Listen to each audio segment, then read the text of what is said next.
परिभाषा सुनने में आई थी मुकेश भाई अरावली की कि जो 100 मीटर से कम के जो पहाड़ होंगे वो अरावली में कंसीडर नहीं होंगे। तो अगर ऐसा होगा तो अरावली बचेगी ही नहीं, क्योंकि देखो इसकी हाइट तो ज़्यादा बची नहीं है।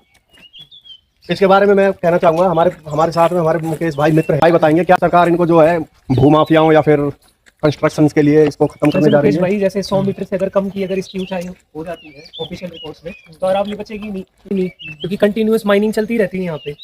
हाँ, तो ये डेवलपमेंट की आज जब जो वर्ल्ड के सबसे रेजिडुअल माउंटेन है, जो ओल्डेस्ट है, जो बिल्कुल अपने अवशिष्ट स्टेज में है, जो मतलब लुप्त प्राय हो जाएंगे, अगर हम उनमें रिकंस्ट्रक्शन करेंगे या इस तरह की एक्टिविटीज लेके आएंगे, उनको प्रिजर्वेशन की जरूरत है।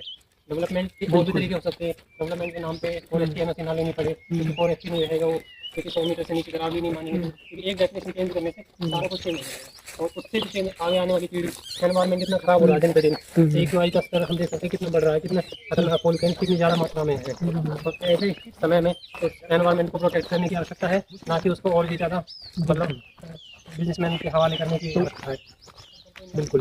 तो इससे क्या होगा ना, जैसे कि अगर ये परिभाषा अभी तो सुप्रीम कोर्ट ने रोक लगा दी है, लेकिन अगर ये चालू हो जाती है तो इससे क्या होगा कि जो भूमाफिया हैं या जो भी लीगल माइनिंग कर रहे हैं उनको एक खुला रास्ता मिल जाएगा। क्योंकि ये जितने भी पहाड़ होंगे ज़्यादातर कम है, 90% जो अरावली है पर्वत श्रृंखला है मतलब 100 मीटर से कम की है, तो जिसकी वजह से क्या होगा उन्हें एक ओपन हैंड मिल जाएगा डिग्रेड करने के लिए। कि देखो ये सामने भी शायद ये पता नहीं है मिट्टी का मेरे हिसाब से तो क्या चल रहा है ये, पर ये भी खनन नहीं है मेरे ख्याल से, ये मिट्टी कहीं ना कहीं शायद ट्रांसपोर्ट किया जा रहा है। तो सबसे पहली बात हमें समझनी चाहिए, हाइट इससे मैटर नहीं करता। माउंटेन माउंटेन, वो 100 मीटर हो 10 मीटर हो, माउंटेन तो माउंटेन का हिस्सा ही है। और फिर इस एरिया की मतलब उसको बायोडाइवर्सिटी को बनाने के लिए भी कितना महत्वपूर्ण है, क्योंकि ये वर्षा के पानी को संचित करता है ये एरिया। और हमारे देश के सबसे ज्यादा इकोनॉमिक खराब है दिल्ली के आसपास के एरिया, उस इलाके में ये अरावली मौजूद है। तो वहाँ तो और भी ज्यादा कंजर्वेशन करने की बिल्कुल, बल्कि दिल्ली NCR और आसपास का जितना भी एरिया है उसके लिए तो अरावली पर्वत श्रृंखला जो है प्रेम भाई, वो तो बल्कि फेफड़ों का काम करती है। बिल्कुल बिल्कुल, जैसे कि अमेजोन जंगल को पृथ्वी का फेफड़ा कहा जाता है, उसी प्रकार जो हमारी है अरावली पर्वत श्रृंखला है, जो माउंट आबू से चल करके अपना ये राजस्थान से होते हुए अपना गुड़गांव है, सोना है, इधर नूह है, अलवर है, इधर ये भरतपुर की तरफ है, दिल्ली की तरफ है। तो कहीं ना कहीं ये जैसे पृथ्वी का फेफड़ा अमेजोन जंगल को कहा जाता है, उसी प्रकार भी ये उत्तर भारत और थोड़ा सा पश्चिम भारत का हिस्सा भी हमें ऐसा कह सकते हैं कि ये अपने उत्तर भारत का फेफड़ा भी इसको हम बोल सकते हैं ऑक्सीजन के लिए। और सबसे बड़ी बात ये है यहाँ पर जंगली जानवरों का भी संरक्षण है।